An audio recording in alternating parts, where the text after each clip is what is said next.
Salam alaikum wa rahmatullahi ta'ala wa barakatuh, mes frères et sœurs. Nous poursuivons avec les campagnes de Khalid ibn al-Walid, radiallahu anhu, avec la conclusion donc de ce livre.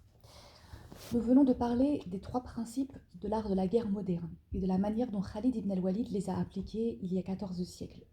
Cependant, d'autres principes éclairent notre voyage en compagnie de Khalid tout au long des batailles audacieuses qu'il a engagées dans la péninsule arabique, en Irak et en Syrie. Ces principes retiennent notre attention et nous interdisent de continuer notre marche avant d'avoir pris le temps de réfléchir à leur sujet et d'entrevoir ainsi le génie militaire de Khalid ainsi que son exceptionnelle intelligence. Khalid n'était pas un chef comparable à ceux de notre époque. Il consternait ses ennemis et remplissait leur cœur de crainte et de terreur à tel point qu'ils en vinrent à penser que Allah avait fait descendre un glaive du ciel et l'avait donné au prophète sallallahu alayhi wa sallam, car quand il se dressait contre un peuple, c'était pour le vaincre. Nous allons énumérer ces faits et en tirer ce que nous pouvons en matière d'art de la guerre chez Khalid. 1. La reconnaissance et la recherche de renseignements sur l'ennemi. Khalid avait régulièrement recours à la reconnaissance pour recueillir des renseignements sur l'ennemi avant d'engager la bataille avec lui. Ainsi, avant son combat avec Muhsin ibn Khuwaylidi al-Asadi, il s'arrête à Basara et envoie Ukasha ibn Muhsin et Thabit ibn Aqram al-Ansari en reconnaissance pour lui ramener des informations sur l'ennemi. Malheureusement, l'ennemi guettait cette reconnaissance et la neutralisa avant qu'elle n'accomplisse sa mission. Au cours de l'expédition de Anbar en Irak, Khalid rôda lui-même autour de la tranchée avant le début du combat, la population s'étant retranchée, certaine que la tranchée creusée autour des remparts empêcherait Khalid de les atteindre. Mais Khalid découvrit le point faible de la tranchée et dès qu'il eut mis hors d'état de nuire les archers d'Anbar en leur crevant les yeux, il égorgea des chameaux à cet endroit et fit de leur corps un pont sur lequel ses soldats passèrent pour se lancer à l'attaque des assiégés et les vaincre. Pendant les sièges de Damas, rien ne distrait Khalid de l'ennemi qu'il surveille à la fois de l'intérieur et de l'extérieur. Il envoie à l'intérieur de la ville des espions qui déambulent parmi les gens et d'hommes d'armes, discutant avec eux pour leur soutirer leurs secrets et les rapporter à Khalid. Lui-même parcourt les remparts pour y découvrir les points faibles et l'heure de l'attaque venue, ne pas gaspiller d'énergie à chercher l'endroit qu'il est possible d'escalader.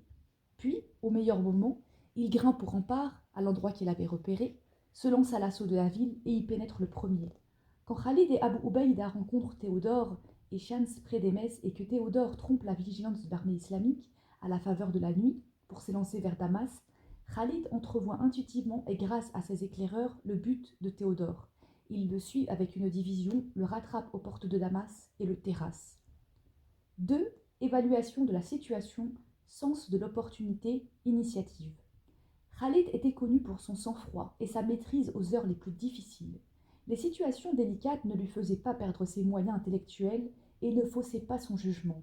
À Mu'ta, la pire des situations, il parvient à sauver l'armée islamique et à rompre le combat alors que sa fin semblait inéluctable. Dans beaucoup d'autres batailles, Khalid prit la bonne décision au bon moment. Sa décision renforce la confiance que ses soldats lui accordent. Son jugement sain et son génie sont pour eux l'assurance que la décision qu'il a prise les mènera à la victoire. Tout cela, nous le retrouvons dans sa marche d'Irak en Syrie et de Bouchra à Ajnadayn, sa manœuvre de libération des cavaliers byzantins à Yarmouk, son assaut lancé sur les remparts de Damas au moment le plus favorable, sa poursuite de Théodore en direction de Damas en laissant Abu Ubaïda combattre seul contre Shams, sa remontée à Forat al-Badiqli pour supprimer le fils du Marzavan et redonner libre cours aux eaux de l'Euphrate pour que les embarcations continuent à franchir en direction de Hira, ses étranges résolutions de défier en duel les chefs des armées ennemies au début du combat, puis de les capturer et de les supprimer si nécessaire, méthode peu connue des armées avant Khalid. Khalid défia Hormuz Adat al-Salasil, s'empara de lui et le tua. Mais Aqil ibn Asha, l'un des capitaines de Khalid, rencontra en duel Qarin ibn Qaryanis, l'un des chefs byzantins, à la bataille de Madar et le tua. Asim ibn Amro, au cours de la même bataille, rencontra Anushran et le supprima. Adi ibn Hatim affronta et tua Qubad, toujours à la même bataille. Khalid défia Malik ibn Qais, l'un des Arabes d'Irak partisans des Perses, à la bataille d'Oulaïs et le tua. Toutes ces actions périlleuses ouvrirent clairement et nettement le chemin de la victoire à Khalid. Vif d'esprit, il surveillait les mouvements de son adversaire, analysait ses intentions, puis agissait avec rapidité et détermination. De cette manière, il précédait l'ennemi dans ses actes, alors que celui-ci était toujours surpris par les mouvements inattendus de Khalid. Poursuite de Théodore jusqu'au rempart de Damas. 3. Préparation de la bataille. Khalid ne fut jamais surpris par l'ennemi, car il était toujours prêt au combat et en mesure d'engager la bataille. Il ne se déplaçait jamais autrement qu'en ordre de bataille, ne dormait pas ni ne prenait aucun repos, et comme l'a dit Amr ibn al-As, il était patient comme le chat et bondissait comme le lion. Son armée était toujours constituée d'une avant-garde en éclairage, d'un centre qui engageait le combat, de deux ailes qui protégeaient le centre et d'une arrière-garde qui couvrait l'ensemble de l'armée. Adoptant ce dispositif, il était en mesure d'engager la bataille à tout moment qu'il rencontra un ennemi regroupé ou déployé. Aucun ennemi ne le vainquit. Il appréciait la bataille avant son commencement et adaptait les objectifs aux moyens. S'il voyait que l'ennemi lui était supérieur, il compensait sa faiblesse par la ruse et la manœuvre et il réussissait toujours. Il savait parfaitement organiser la bataille, que ce soit en répartissant les objectifs à Yarmouk et Hira et les missions au sein de son état-major à Yarmouk, en scindant son armée en divisions chargées, individuellement, d'attaquer à partir d'un point précis à un moment précis, à Moussaïar, Tini et Zoumaï, ou en installant des embuscades à Walaja, dans le but d'ébranler l'ennemi dès le début de la bataille ou à un autre moment précis afin d'en venir à bout plus facilement. Cette préparation de la bataille est l'un des facteurs importants de la victoire utilisé par Khalid dans toutes ses batailles. 4. L'encerclement et le siège. Que ce soit dans la péninsule, en Irak ou en Syrie, Khalid employa les techniques d'encerclement et de siège à chaque fois qu'il le pouvait. Lorsqu'il combattit les apostats et que les hommes de Moussaïlama fuirent au jardin de la mort et s'y retranchèrent, Khalid les encercla, puis donna l'assaut et ses hommes se battirent au corps à corps avec ceux de Moussaïlama et finirent par les vaincre. À Domat el-Jandal, Khalid assiégeait la ville d'un côté, tandis que les forces de Iyad les assiégeaient de l'autre côté. Lorsqu'ils se réfugièrent à l'intérieur du bastion, Khalid s'élança sur la porte, l'arracha, pénétra à l'intérieur du bastion et l'occupa.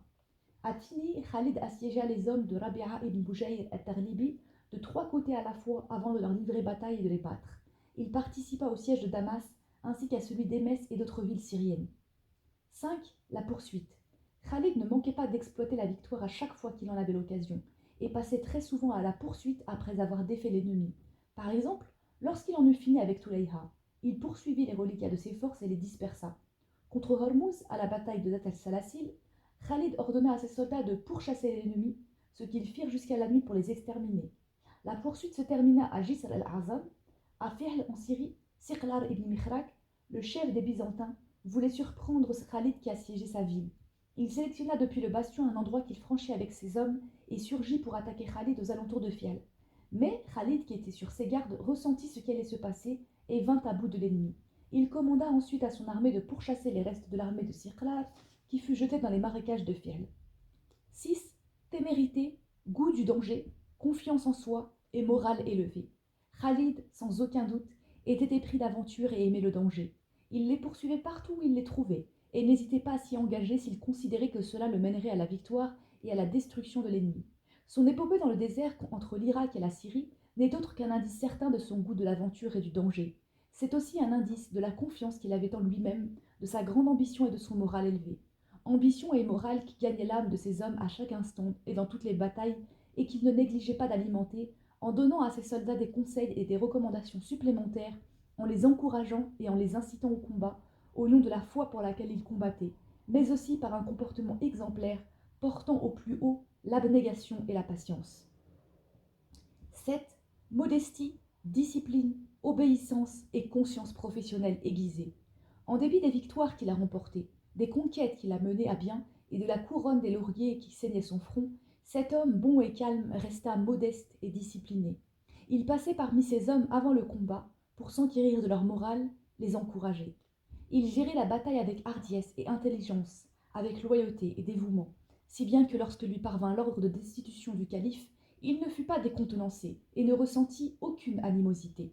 Il n'abandonna cependant pas ses responsabilités en cours de bataille, mais continua à commander ses hommes, toujours avec loyauté et dévouement, comme il l'avait fait jusqu'alors, et quand la bataille prit fin, il s'approcha du nouveau chef et lui dit « Ordonne, ô émir, car c'est toi le commandant en chef. » Puis il prononça la célèbre phrase « Je ne combats pas pour Omar, mais pour le Dieu de Omar. » Plus tard, quand arriva l'ordre de destitution du calife, alors que Khalid était gouverneur de Qinishrin, il n'émit aucune plainte et ne rechigna pas.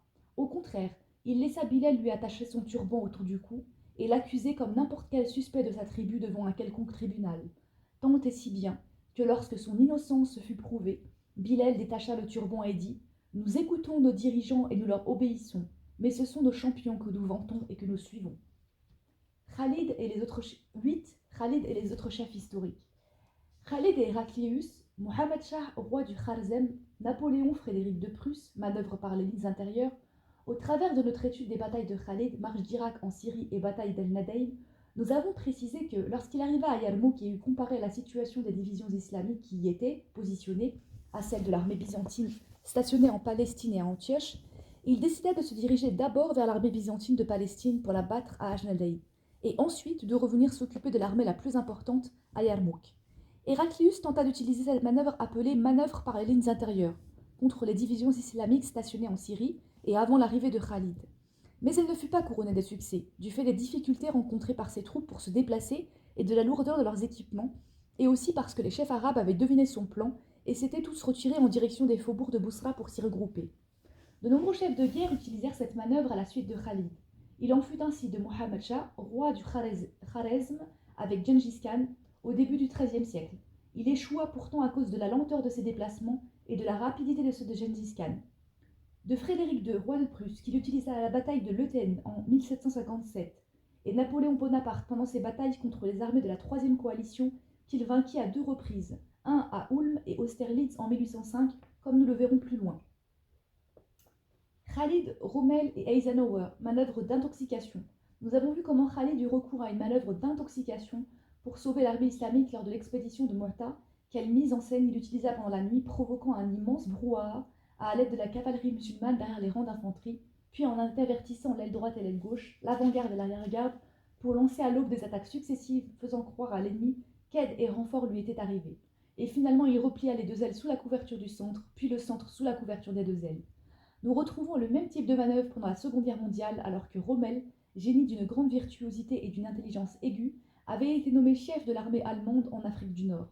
Dès son arrivée sur le théâtre d'opération, le 24 mars 1942, il décida de défier les Anglais en les chassant de leur position avancée à Agueila, puis en les refoulant jusqu'à Marsa al-Brega et Aguedabia, où leurs forces blindées étaient stationnées, retranchées en défensive.